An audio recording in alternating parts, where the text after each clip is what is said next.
Welcome, Lively Later Life family. You've tuned into the Smart Spending series right here on the Lively Later Life channel. Your guide, we hope, to managing your money with confidence. And living a really vibrant, financially secure life. It is just wonderful to have you with us today. And today, we're diving deep into something really central for so many people, their home. Right. This deep dive, we're calling it Home Sweet Savings, Smart Financial Moves for Your Senior Home. That's a great title. I was just having coffee the other day with my good friend David. He's up in North Vancouver. Beautiful home. Oh, David. Yes, wonderful guy. I bet his place is full of stories. It really is. He's been there, over 40 years, raised his kids there. It's, the heart of his family, really. Mm-hmm. Decades of memories in those walls. Absolutely. But despite all that comfort and history, David shared something that, I suspect really resonates with a lot of our listeners. Okay. He mentioned, even though the mortgage was paid off years ago, his biggest worry now. Let me guess. Property taxes. Utilities. Exactly. The relentless climb, as he put it. Property taxes and utility bills. Uh-huh. He said, and this really stuck with me, I've paid off my mortgage, but it feels like the bills never stop. I'm constantly worried about how to make it all work on my pension. Wow. Yeah, that sentiment is so common, isn't it? Right. It really hits close to home for so many. It does. Our home is supposed to be our biggest source of security, right? A haven built over years, decades even. But like David said, those ongoing costs, especially on a fixed income, Yeah. they can turn that security into a real source of financial stress. Absolutely. And that's precisely why we wanted to dedicate this whole deep dive to this exact topic. David's story just nails the challenge, doesn't it? It really does. For someone on a fixed income, where your money mostly comes from pensions, maybe some investments that don't really keep pace with inflation, every single dollar counts. Yep. So every dollar going to property tax is a dollar less for, groceries, medicine, maybe just enjoying retirement a bit. Things you actually want to spend money on. Exactly. But here's the good news, Lively Later Life family. You are definitely not alone in facing this. That's important to hear. And even more importantly, there are strategies. There are specific programs out there actually designed to help seniors manage these costs. Okay, so help is available. It is. The key really is just knowing where to look and how to access them. So I have to ask our listeners then, does David's story sound familiar? Have you felt that same pressure about home expenses? We know you have so much wisdom out there. What's maybe one smart tip you've already figured out for saving money on your home? Yeah, sure. We'd absolutely love it if you shared your insights in the comments below. Your experiences can truly help our whole community. That's what this channel is all about. So today, our main goal is to really dig into those biggest home expenses, property taxes, and utilities, and give you some practical tools to, take back some control. Right. Connecting it to the bigger picture, we want to empower you, give you the knowledge and confidence to make those dollars stretch further. So your home stays a source of joy, not stress. Exactly. Ensure that beloved home remains a place of comfort, peace, not this constant financial burden hanging over you. Keep it the haven it should be. Precisely. We want you to feel secure there. Okay, let's get into it then. We're diving right into the heart of the matter. The two biggest, most consistent bills homeowners face. Yep. Property tax and utilities. These are the ones that, month in, month out, year after year, really represent the main financial outflow for keeping our homes. And they're often the source of that worry David mentioned, and so many others feel it too. It's easy to just see them as fixed costs, unavoidable. But what's often missed, I think, is that these two areas, while they seem straightforward, actually hold huge potential for savings. Real long-term savings, especially for seniors. Okay, so where's the potential? Let's start there. Well, speaking of significant potential, let's talk about a really valuable resource here in British Columbia. It's the BC Property Tax Deferment Program. Oh, yes. I've heard of this. It is, and I'm not exaggerating here, it's a potential game changer for many homeowners in BC. It can provide some serious financial breathing room. That sounds exactly like what people need. But, I can hear listeners thinking, okay, what's the catch? Who actually qualifies? Right, good questions. And the eligibility is quite specific, designed to help certain groups. Okay. First, you generally need to be 55 years of age or older. So that covers a big part of our lively later life family right there. 55 plus. Second, if you're a surviving spouse, you can actually qualify regardless of your age. That offers really important support during a tough time. It's good to know. Any age for surviving spouses. Third, it also extends to persons with disabilities, again, regardless of age, recognizing that financial strain can be, well, particularly tough for that group. Okay. Disabilities also qualify. And the final key piece. For all these categories, the property you're deferring taxes on must be your principal residence. Your main home, where you actually live. Exactly. It's not for investment properties or, the cabin up north. It's designed to help you stay in your home. Okay, that seems clear enough. Yeah. So let's say you meet those criteria. How does it actually work? What does deferment really mean day to day? Is it like taking out another loan? That's a really important point, the loan aspect, because, nobody on a fixed income wants more debt stress. Right. So in simple terms, the BC government essentially pays your annual property taxes directly to your municipality for you. Ah, okay. So that big bill just doesn't arrive demanding payment from you directly. Pretty much. The government steps in and covers it. But, and this is crucial, it's not a grant. It's a postponement. Meaning you have to pay it back eventually. Correct. You don't get out of paying the taxes altogether, but you pay them back later. Usually this happens when you eventually sell your home. Which makes sense. That's often when the cash becomes available. Exactly. When that asset is liquidated, repayment is more feasible. But importantly, you do have flexibility. You could choose to pay it back earlier if your situation changes, or if you just prefer to clear that deferred amount. Okay, so it's not locked in until you sell. No. Now, about that hidden loan concern, it's not free money, and yes, interest does accrue on the deferred amount. Ah, okay. Interest. That's the part people worry about. How much are we talking? Right. But here's the key difference. The interest rate is typically very, very low. Historically, it's often set below the prime lending rate. Sometimes it's been incredibly low, like 0.45% or 0.75%. Wow, that's almost nothing compared to a regular loan or credit card. Exactly. It's far, far below what you get from a bank on a loan or a line of credit. It's essentially designed to keep pace roughly with inflation, not to be a profit center. So it's a very low-cost way to manage that big annual payment. Precisely. It makes it a remarkably attractive option for freeing up cash flow without piling on high-interest debt. Okay. How complicated is it to apply? Bureaucracy can be daunting. It's actually relatively straightforward, mostly done online now through the BC government website. You'll need your BC services card for verification and your property assessment notice handy. Online is good. Yeah. While it's usually pretty quick, my advice is always apply well before your property tax due date, which is typically early July. Give it time to process smoothly. Good tip. Don't leave it to the last minute. And is it a one-time application? No. You do need to reapply each year that you want to defer. It's an annual process. Okay, annual reapplication. Got it. That's a really powerful tool, no question. It really is. But I can still imagine some hesitation. The idea of having any debt attached to the home, even low interest, might feel uncomfortable for some, especially if they're thinking about leaving the house to their kids, their estate. That's a very perceptive point, and it's a completely valid consideration. People do worry about that accumulated amount impacting what they leave behind. Right. Does it eat significantly into the equity? It's important to be clear.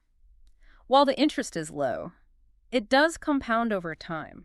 So yes, if you defer for, say, 15 or 20 years, that balance will grow. Mm-hmm. And that will reduce the net equity available when the home is eventually sold or passed on. There's no denying that. That's a trade-off. It absolutely is. Yeah. But here's the other side of the coin. For many seniors, especially those on truly tight fixed incomes who are genuinely struggling with daily or monthly expenses, that immediate tangible benefit of freeing up that substantial chunk of cash each year often far outweighs the concern about the future low-interest obligation.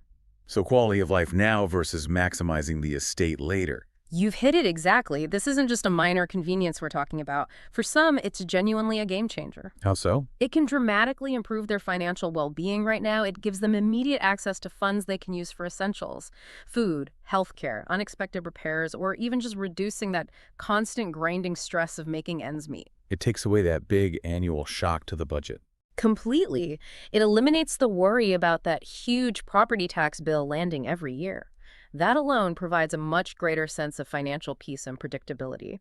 And for those concerned about their estate.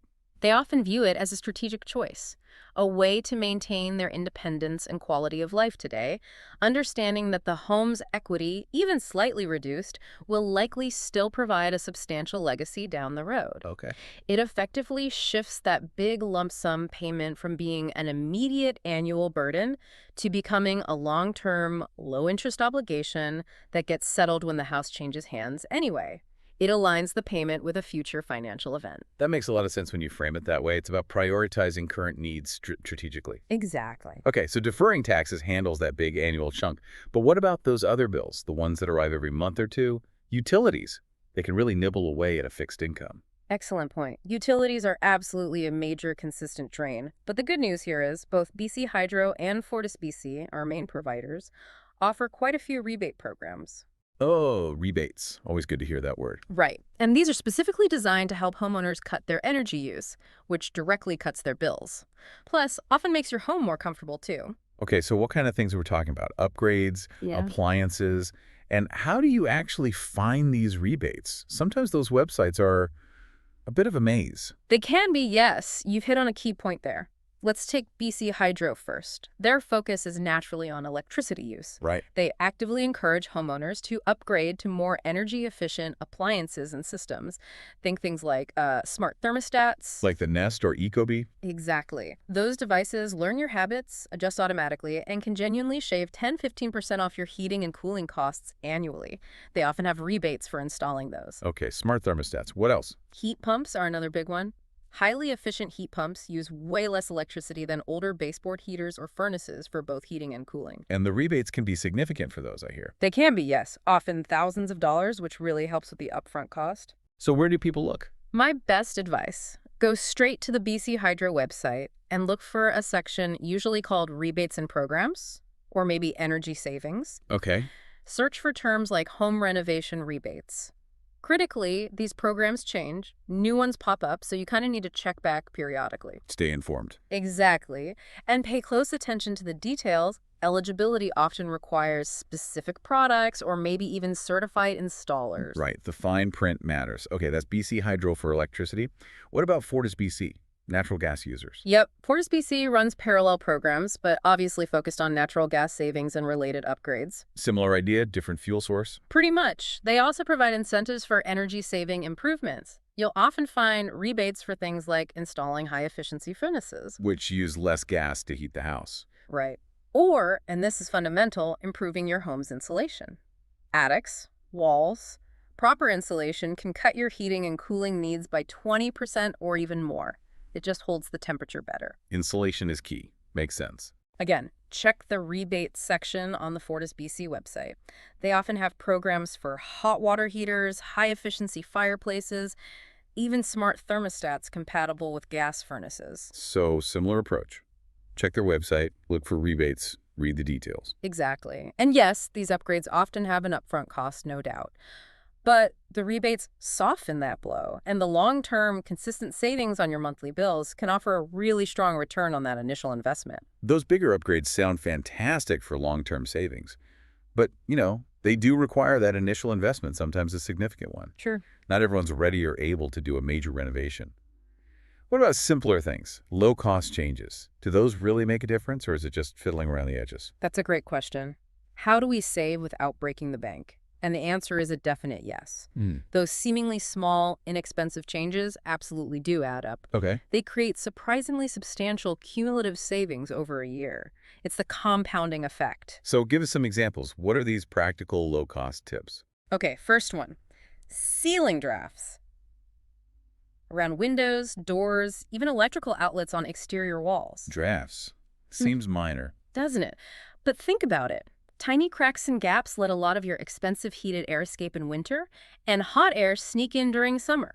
Like leaving a window cracked open all year round. Exactly.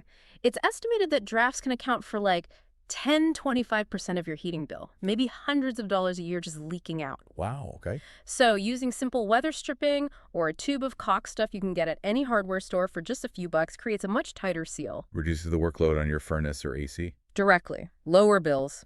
It's about stopping that wasted energy. Simple, cheap, effective. So chasing down those cold spots really does pay off. It's not just about comfort. Not at all. It's money saved. Okay, another one. Thermostat adjustments. Super simple. It's turning it down a bit. Yeah.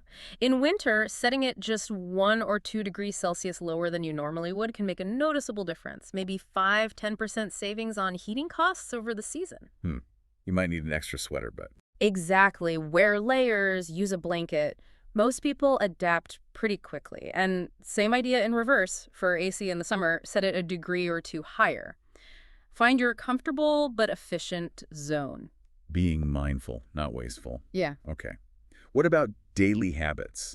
Like, does laundry make a dent? Oh, absolutely. Washing clothes in cold water, that's a big one. Really? Does hot water use that much energy? It uses a ton of energy. Heating water is one of the biggest energy draws in most homes, maybe second only to heating and cooling the house itself. I didn't realize it was that significant for laundry. Think about how many loads you do. Every time you use hot, your water heater kicks in by just consistently choosing the cold setting. You skip that energy use entirely for the laundry. Right. For every single load. It adds up fast. We're talking potentially saving, up to 90% of the energy used for washing clothes. That could be a couple $100s a year for an average family just from switching to cold water washes. Wow. Cold water washing. Okay, that's an easy one. These small, consistent actions, ceiling drafts, adjusting the thermostat, cold water laundry, they aren't just about being frugal for the sake of it. No. They're about building energy-efficient habits, embedding those savings right into your daily routine. It is easy to dismiss these as just small stuff, but you're right. Done consistently, they add up. Every little bit helps someone like David or anyone feel less overwhelmed by those never-ending bills. And this leads us perfectly into what we like to call our LL kick. It's about a shift in perspective. Okay, an LL kick. What is it? Instead of just seeing your home as this constant financial drain bills, maintenance, costs. Which is easy to do. It is. We want to encourage you to start viewing your home as a genuine source of financial leverage. Leverage. Okay, explain that. By actively using smart strategies, like the BC property tax deferment we talked about, or by making these consistent energy-saving changes. You're not just passively saving pennies, you are actively making your home work for you. Turning it from a liability into an asset that helps you financially. Precisely.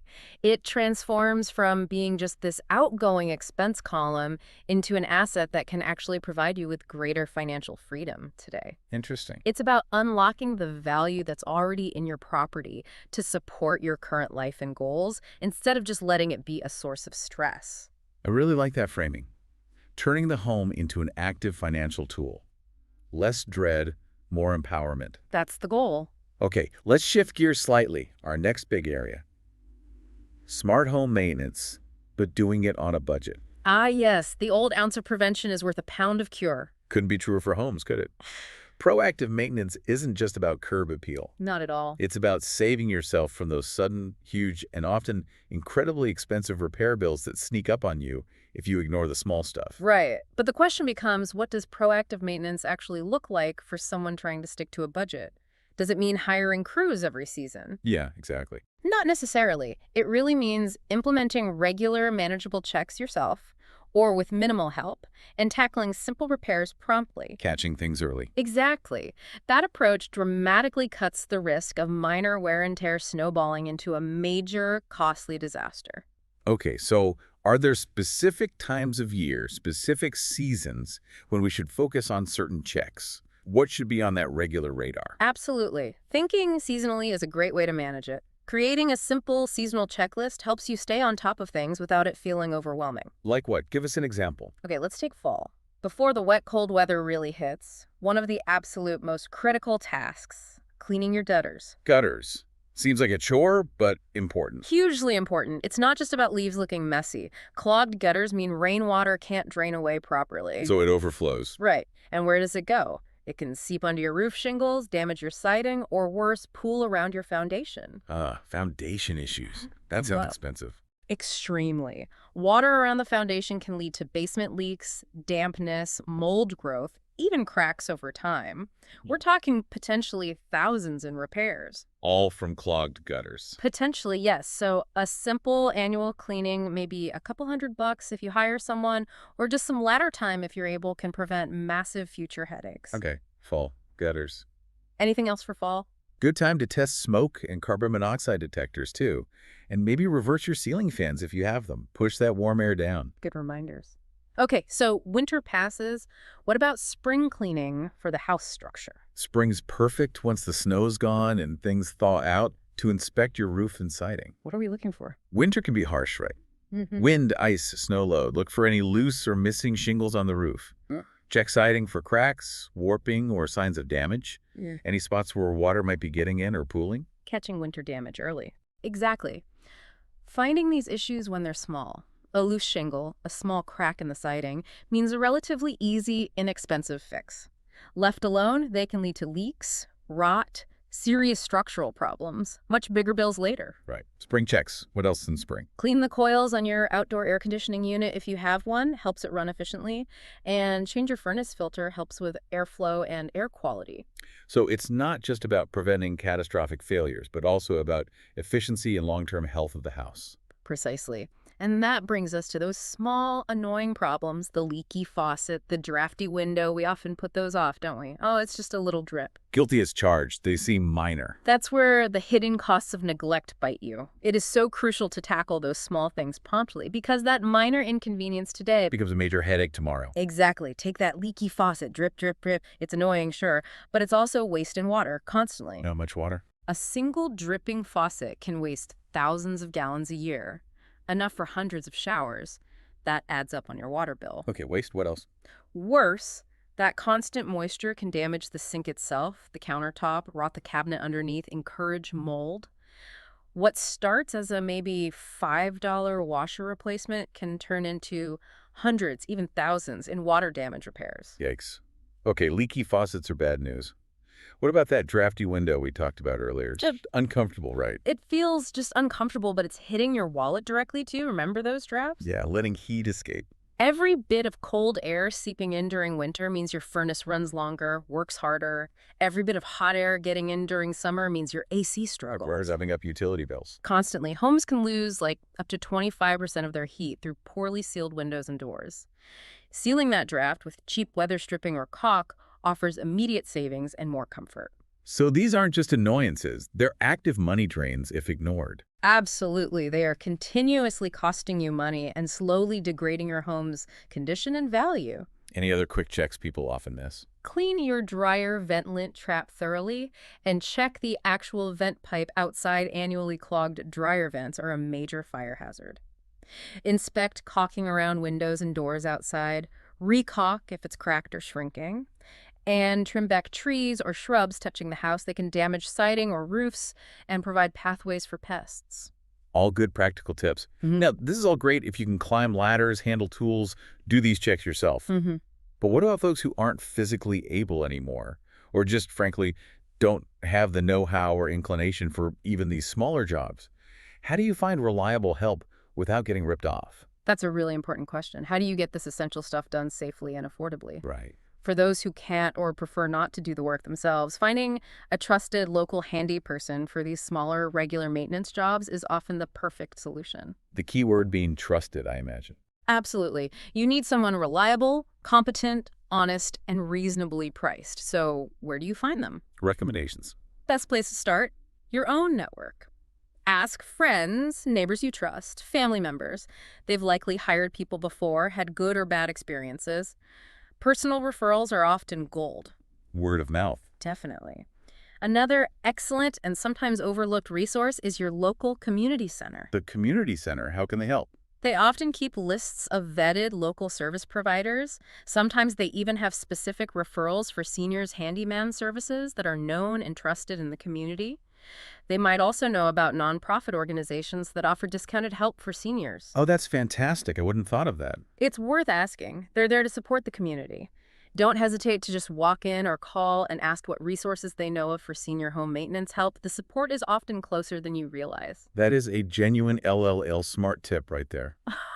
Ask your community center. It really is. And speaking of smart tips, here's our specific LLL smart tip for maintenance today. Create a simple physical checklist for each season. Keep it simple. Yeah, don't make a war and peace. Just the key things. Check gutters, look for leaks, test detectors, maybe check furnace filter, the basics we discussed. Okay, a physical list? And here's the kicker. Tape it to the inside of a kitchen cabinet door, or maybe the pantry door, somewhere you see regularly. but isn't cluttering up the counter. Ah, clever. So it's a visible reminder. Exactly. Out of sight usually means out of mind with maintenance. This way, it's a gentle nudge every so often. Oh yeah, need to check the gutters soon. Helps you stay on top of the small stuff. Before they become big, expensive stuff. It's a super simple habit, but it can genuinely save you money and a lot of stress down the road. Proactive, not reactive. That's a brilliant practical tip. Takes the abstract idea of maintenance and makes it a concrete, easy action. Love it. Good. Now let's shift to another really big topic, one that many seniors think about, maybe wrestle with as they get older. Ah, the downsizing question. Exactly. Though I know you prefer a different term. I do. I like to reframe it as right-sizing. Right-sizing. Explain that distinction. Why right-sizing? Because downsizing just sounds like less, like loss. Right-sizing emphasizes finding the home size that is perfectly appropriate for your current needs, your lifestyle now, and how you want to live going forward. So it's about finding the right fit, not just getting smaller for the sake of it. Precisely. It's about optimizing for your comfort, your finances, your energy levels, your enjoyment, whatever that looks like for you. Maybe David will even consider it someday. Right-sizing. I like that much better. It feels more positive, more empowering.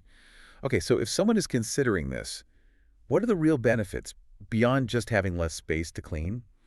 Financially, emotionally. Let's tackle the financial advantages first, because often that's a huge motivator. Understandably. Selling a larger family home, especially one you've owned for years, like David's place in North Van. Probably gained a lot of equity.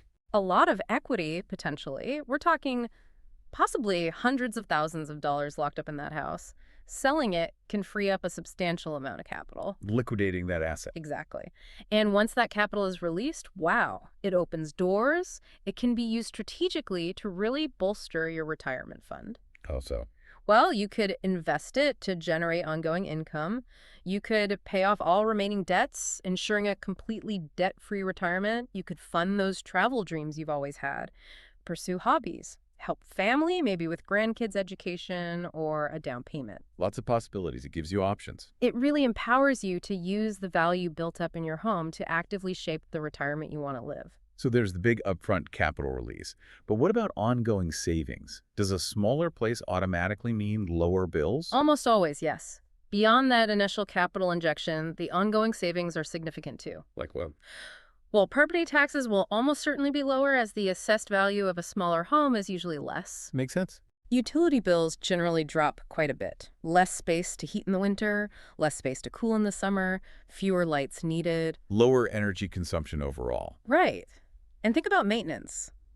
Less roof area to potentially repair or replace, fewer windows to wash or eventually replace, smaller foundation footprint, fewer plumbing runs, fewer systems overall to maintain and eventually fail. Less wear and tear, fewer potential problems. Exactly. So maintenance costs almost universally decrease. Add up those savings, lower taxes, lower utilities, lower maintenance, month after month, year after year. It can make a real difference to the monthly budget. A truly significant difference. It frees up cash flow, reduces financial pressure day to day. Maybe that money goes towards experiences or just provides peace of mind. Those financial benefits are really compelling.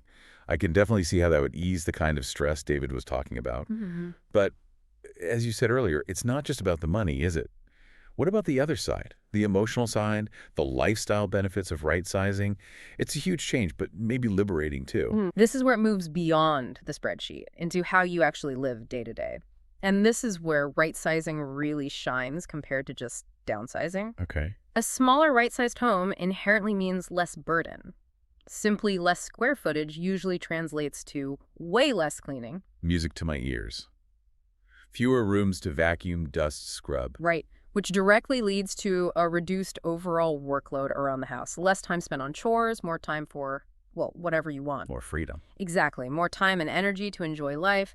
Maybe it's pursuing those hobbies you put off, spending more quality time with family and friends, volunteering, traveling, or just relaxing without feeling obligated to maintain a huge space. Simplifying life. It's a genuine opportunity for simplification. A chance to declutter not just your closets, but maybe your schedule and your mind, too. To prioritize what truly brings you joy in this chapter of life without the constant demands of a larger property weighing you down. Reclaiming time and energy. For many, that's the most valuable benefit of all. All of that sounds incredibly appealing, especially the simplification part. But we have to talk about the flip side, the really tough part. The emotional costs. Yeah. Leaving behind the home where maybe your kids grew up, where you hosted decades of Christmases, all those memories tied to the place. Yeah. How do you balance that deep, deep emotional connection with these practical benefits? That is the crux of it, isn't it? And it's incredibly real and often deeply painful. A home isn't just bricks and mortar for most people. No, it's history. It's identity, almost. It's a repository of a lifetime. Family gatherings, milestones, laughter, tears, just daily life lived. Leaving that can feel like leaving a part of yourself behind. It can bring up feelings of loss, sadness, even guilt. So it's definitely not just a financial calculation. Absolutely not. That's why we stress right-sizing is as much an emotional decision as it is a financial one, maybe more so for some. It's not a choice to be rushed or made lightly, based purely on numbers. So what's the guidance then? How do people navigate that emotional side? Talk about it. Openly, honestly. Talk with your family, your spouse, your kids. Share your feelings, listen to theirs. Discuss the practicalities, but acknowledge the emotions too. Get it all out on the table. Yes. Explore ways to consciously preserve the memories. Maybe create photo albums focused on the house, digital scrapbooks. Perhaps certain cherished items can be passed on now to family members who will treasure them, keeping the connection alive. Make the memories portable, in a way. Something like that. And crucially, talk to a trusted financial advisor. Why bring them into the emotional discussion? Because they can provide that objective third-party numbers-based perspective. They can help you clearly understand the financial reality of staying versus moving. What would right-sizing actually mean for your long-term security, your ability to fund your desired lifestyle? Separate the financial facts from the emotional pull. Exactly. Sometimes, seeing the concrete financial freedom or security that right-sizing could offer can help put the emotional attachment into a different perspective, helping you weigh the trade-offs more clearly. Okay, so it's a complex decision. Financial, practical, emotional. What's the bottom line? Is there one right answer? David's situation might lead him one way, another listener completely differently. And that's the fascinating part. There is absolutely no single right answer here. None at all. It's totally individual. Completely. Every person's financial picture, their health, their family situation, their emotional connection to their home, their future aspirations, it's all unique. So for some, staying put, maybe using tax deferment, is the perfect choice. Absolutely. If staying brings them comfort and they can manage it financially, that's the right answer for them. For others, right-sizing might unlock incredible freedom, security, and a whole new chapter they're excited about. So the real key isn't the outcome, but the process. I think so. The crucial takeaway is the importance of actually having the conversation with yourself, with your family, with advisors. Even if you decide not to move right now. Especially then.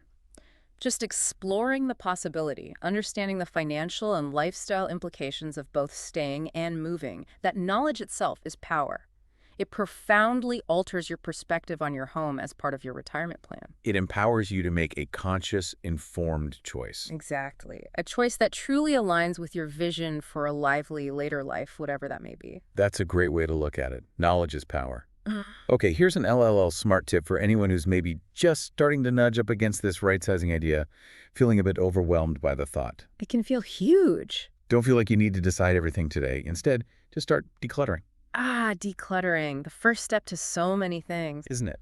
Pick a room, any room, or even just a closet or a drawer, and start going through things. What's the purpose here in the context of right-sizing? Well, a couple of things. First, it forces you to be honest about what you actually use, need, and truly value.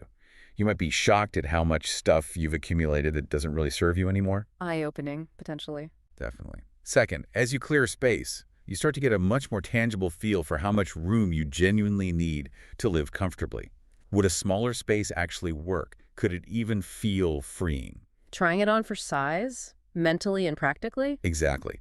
It's a low-pressure, practical way to explore the realities of potentially living with less space. It helps you prepare, mentally and physically, making the bigger decisions seem less abstract and daunting when or if the time comes. Think of it as reconnaissance for your future self, a gentle exploration. Perfect description. It's a great, manageable starting point. Absolutely. And as we talk about all these options, tax deferment, utility savings, maintenance, right-sizing, it is so vital to remember one thing. What's that? You absolutely do not have to figure all this out or navigate these big decisions completely on your own. Help is available. A wealth of support resources exists, specifically designed to help seniors manage their homes, their finances, and these transitions with more confidence and less stress. Okay, so where should people look first if they want reliable information or assistance beyond talking to family and friends? Well, for specific government program details, like that BC property tax deferment program we discussed, Yeah. the absolute primary source should always be the official BC government websites. Go straight to the source. Always. Right. Those sites have the most accurate, up-to-date, detailed eligibility rules, application forms, contact info, everything you need for that program and many other provincial senior benefits. Avoids misinformation. Good advice.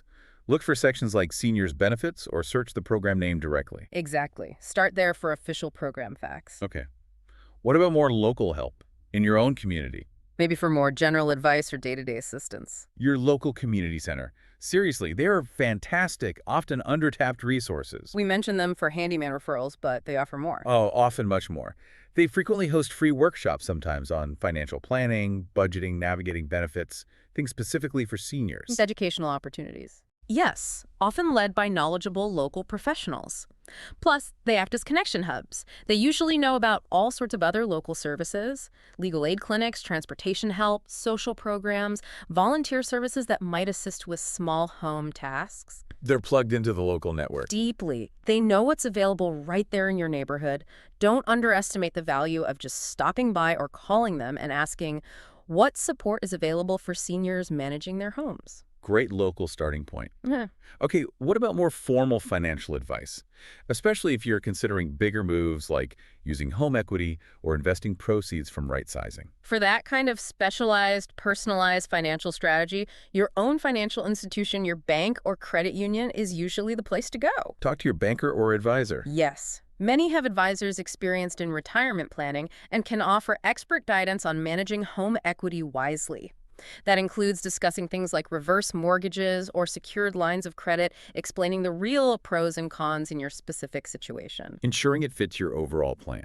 Crucially, they can also help you figure out how to best manage or invest any capital you might free up if you do right size, integrating it sensibly into your broader retirement income strategy. Getting tailored professional advice for your specific numbers and goals. Exactly. A good advisor should clarify your options, not make things more confusing. So the overarching message here seems pretty clear. You are not alone in facing these home-related financial challenges. Not at all. Support is out there, from government programs to local centers to financial professionals. It really is. And I just want to stress again how important it is to be proactive in seeking it out. Don't wait until you're overwhelmed. Please don't. The resources are there. They are accessible.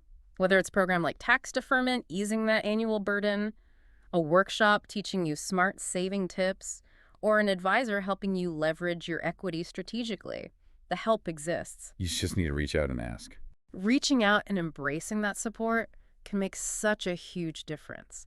It can significantly reduce financial stress, improve your peace of mind, and ultimately enhance your quality of life. Letting you live that lively later life more fully. That's the whole point. And that lively later life family brings us towards the end of this deep dive into home sweet savings. We've covered a lot of ground. We really have.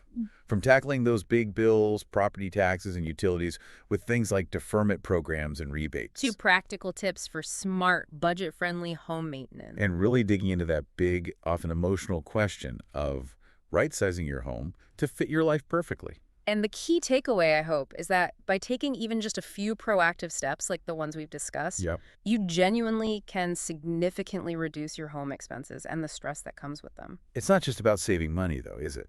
Not at all. It's about transforming your home, shifting it from potentially being a source of worry like David felt initially into what it should be, a true foundation of stability, comfort, and security for you. That really is the goal. Managing your home finances confidently isn't just about the numbers. It's about actively ensuring your home remains that peaceful haven you love. And maybe just as importantly, making sure it's a solid launch pad for all the adventures you still want to have in your lively later life. Well said. You know, whether you decide to stay put, right size, use deferment, or make small changes, maybe the most profound financial move isn't about the tactic itself. What is it then? It's about ensuring your home, whatever form it takes, truly serves as the supportive backdrop to the life you want to live now.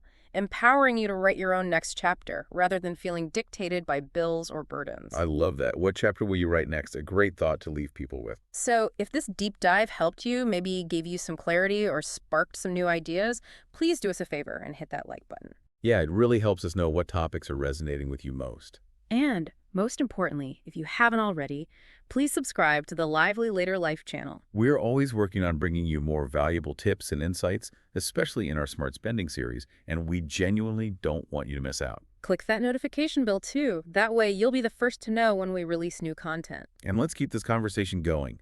We asked earlier, but what's a smart tip you use to save money on your home that maybe we didn't cover today? Yeah, share your wisdom. Let us know in the comments below. Your unique insights and experiences can be incredibly helpful to others in this wonderful community we're building. Absolutely. Until next time, everyone, take control of your home finances, empower yourself with knowledge, and please keep embracing your lively later life to the absolute fullest.